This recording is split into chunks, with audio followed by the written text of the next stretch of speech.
Kahit sino tiyak kahanga sa kwentong Fitspiration ng ilan na ang pagpapapayat ay dinaan sa paglalakad.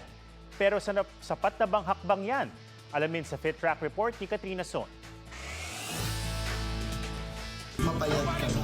Ang self-mantra na ito ni Brian. Sinimulan niyang tuparin noong Mayo, one step at a time.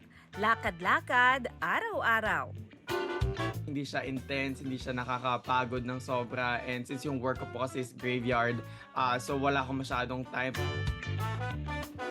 Malaking tulong daw na dino-document niya ang paglalakad na tumatagal ng 2 oras o higit pa.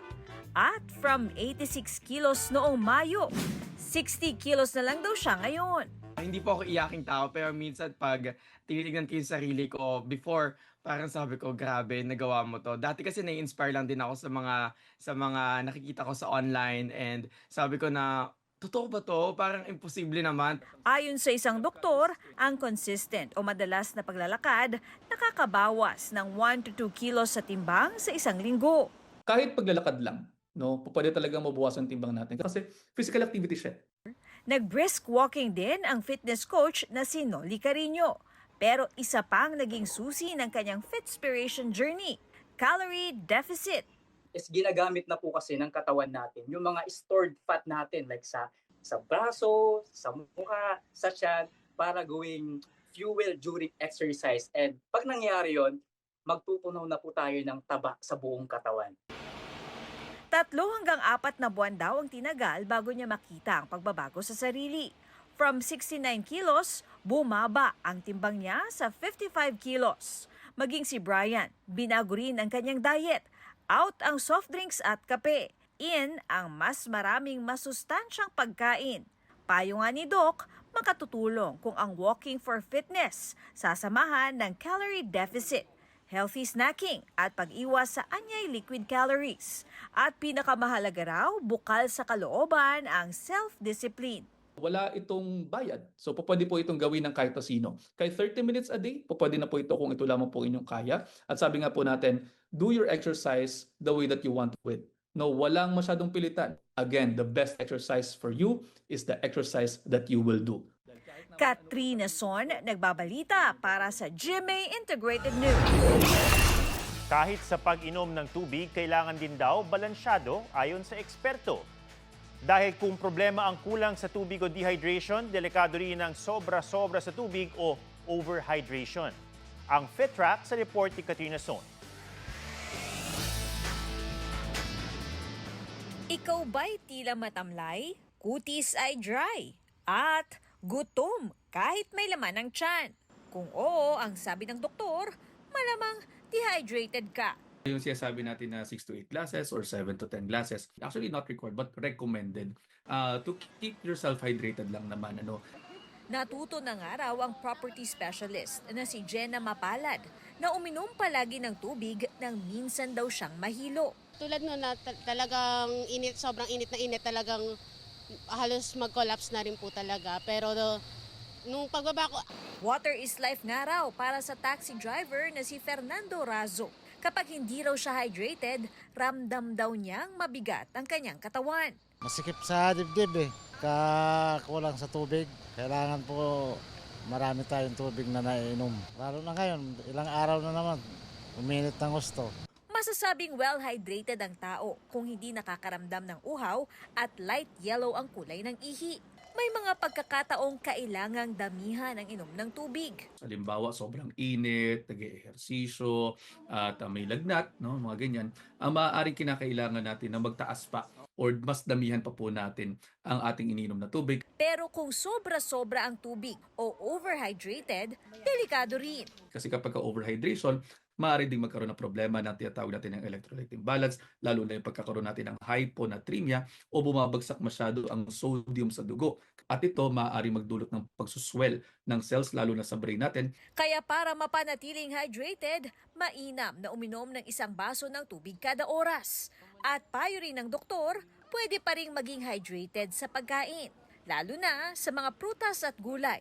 Ang mahalaga, matiyak na sapat ang taglay na potassium, electrolytes at magnesium sa katawan. yung mga ating mga nerve signaling, nakakatulong din sila doon at saka yung iba pang mga balanse. Kaya minsan kahit umiinom ka ng tubig, kung tubig lang yun, kung wala yung electrolytes, sometimes nagkakaroon ng pakiramdam na parang pagod pa din.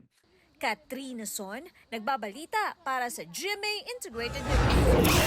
Nakiki 10,000 steps din ba kayo for good health? Lumabas sa isang pag-aaral na okay lang kahit hindi ma-achieve ang magic number na yan. Alamin sa Fit Track Report ni Katrina Son.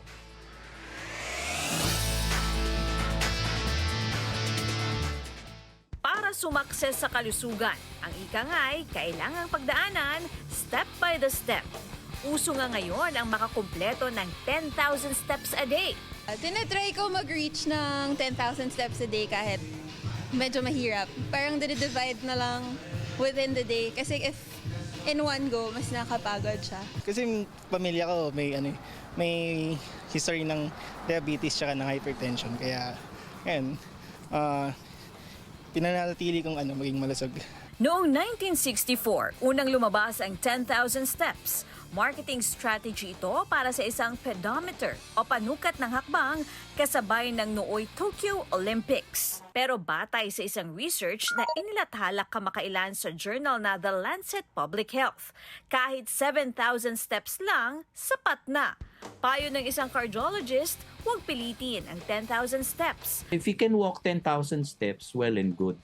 But if not, don't parang fuss about it because even at 4,000, you get benefits from walking. Ang mahalaga raw, aktibo ang katawan. It can at least prevent dementia. It's good for those who have diabetes. Walking is one of those things na very good for them. Those who are hypertensive, if you walk, you increase your bone density. It de-stresses you. Maraming bagay rin daw ang kailangang isaalang-alang sa paglalakad ng 10,000 steps kada araw.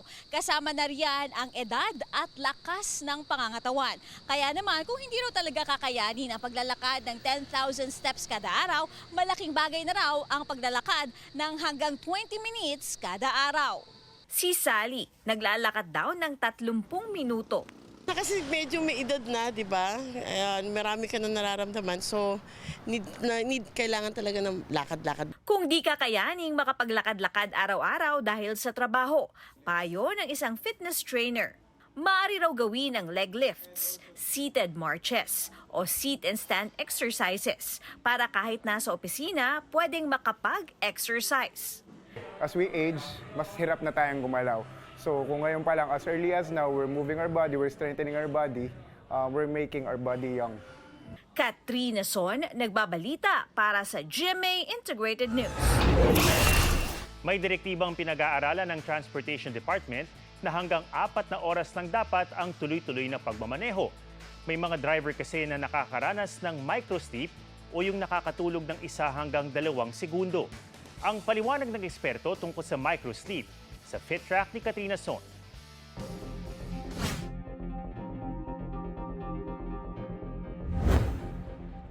Sampung tao ang nasawi sa malagim na aksidente sa SCTEX kamakailan. Ang karambola ng 5 sasakyan, nag-ugat nang makatulog daw habang nagmamaneho ang driver ng isang bus. Kinumpirma iyan ng abogado ng kumpanyang may-ari ng sangkot na bus. Inamin din niya sa akin na yung panahon na yon apparently na nakaidlip siya. Dahil anya yan sa maintenance medicine ng driver para sa alta presyon, bagaman ininom ito gabi bago ang aksidente. Ang TNVS driver na si Jason Discaya, muntikan na rin daw maaksidente noon dahil nakaidlip habang nagdadrive. Muntik ko nang banggain yung barrier dyan Napayuko po ako dahil naantok na. Buti po nagising ako, muntik ko nang mabangga, nakabig ko. Ang taxi driver na si Chris Ocfenia, dati raw inaabot ng 24 oras sa pamamasada para makaboundary.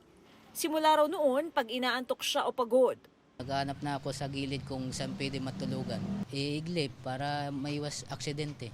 Ang mga naranasan ni Jason at Chris, maituturing na microsleep ayon sa isang doktor. Ang microsleep is a condition kung saan may disorientation between sleeping and being awake. Usually nangyayari yon in 1 to 2 seconds lang. Isa sa dahilan dyan ay sleep deprivation. Ang lack of sleep natin o kaya insufficient sleep kasi usually it's 6 to 8 hours talaga ang time na talagang dapat tayong makatulog. Malaki rin daw ang epekto ng pagod. Kapag paiba-iba rin daw ang oras ng tulog, nahihirapan na ang katawan na mag-adjust.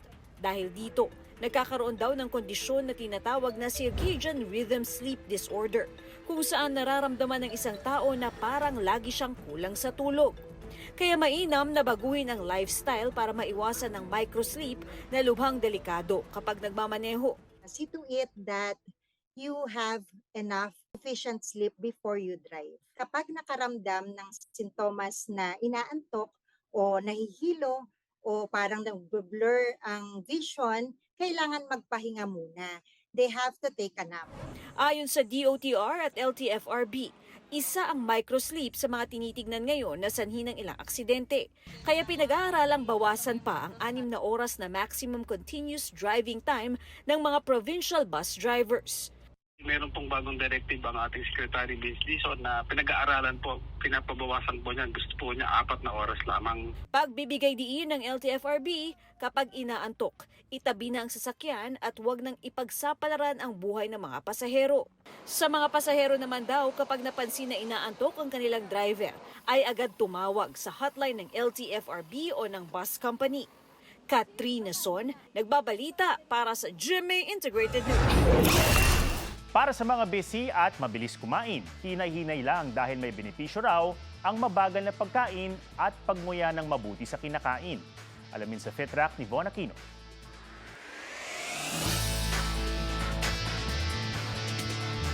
Matagal nang ipinapayo kumain na masustansya para manatiling malusog.